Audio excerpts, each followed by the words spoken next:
Hi guys, Austin Tudor with Fujikura Golf here with you, and today we've got our tour rep Marshall Thompson, and today we're going to talk a little bit about a shaft that we've noticed a little bit more popularity from a PGA Tour standpoint. Our fitters are asking more about it, and our charter dealers are asking more about it. So we're going to talk about Ventus Black today. And Marsh, my main question is, why are we seeing this with Ventus Black? You know, we've had such success with Ventus Blue.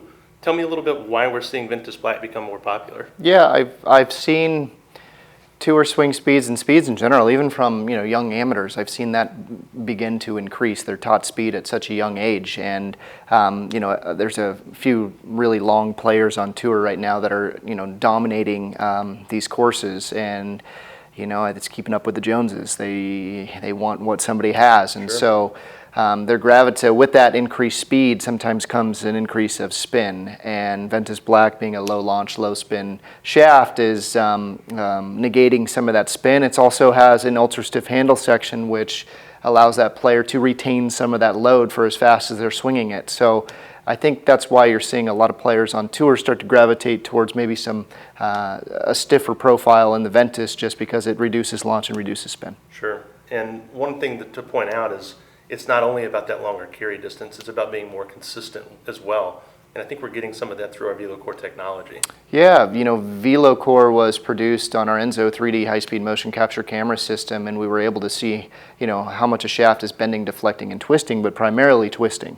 And with the Velocor technology and the multi-material bias core, it minimizes twisting of the club head through impact, and it promotes more center face contact, and that should give you more ball speed. Hopefully maybe even added some club speed with the accelerated taper in our Ventus Blue, and ultimate control. Once I start missing the center of the face, I'm hitting it toe and heel side, and that brings the gear effect, the bulge and roll of the club. It brings the gear effect, and you're seeing a little bit more shot shape. So with Ventus, you should see an uptick in club speed, uptick in ball speed, and less movement from side to side. Yep, and more consistency overall, because not only do we want that longer carry distance, we want it to be repeatable 100%. time and again. So my other thing with Ventus Black right now, how are we creating this lower launch profile?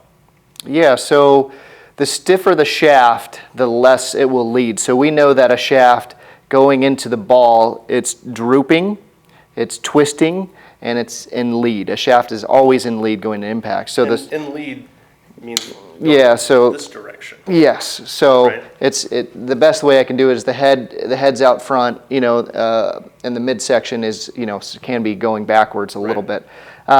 So the stiffer the shaft, the less it will be in lead, which decreases dynamic loft, and we'll be able to hit it lower. Right, so we would say the Ventus Blue has more of that lead to it, where the Ventus Black has less. Correct. So we're maintaining that loft. Correct, yeah. Okay. Yep. So Awesome. Ventus Black, stable handle, stable tip, decreases dynamic loft, minimizes, there's so much technology in these products, and it's not just one profile. Sure. That's why we make the blue and the red, for more fitting options, and that's why you go see a charter dealer and get fit and go through the process, and you could be a black in the driver, you could be a red in the fairway wood. It just depends on what type of shot you want to hit, but there's a lot of flexibility with these three parts in terms of fitting, and that's why we make 3 different profiles. Absolutely.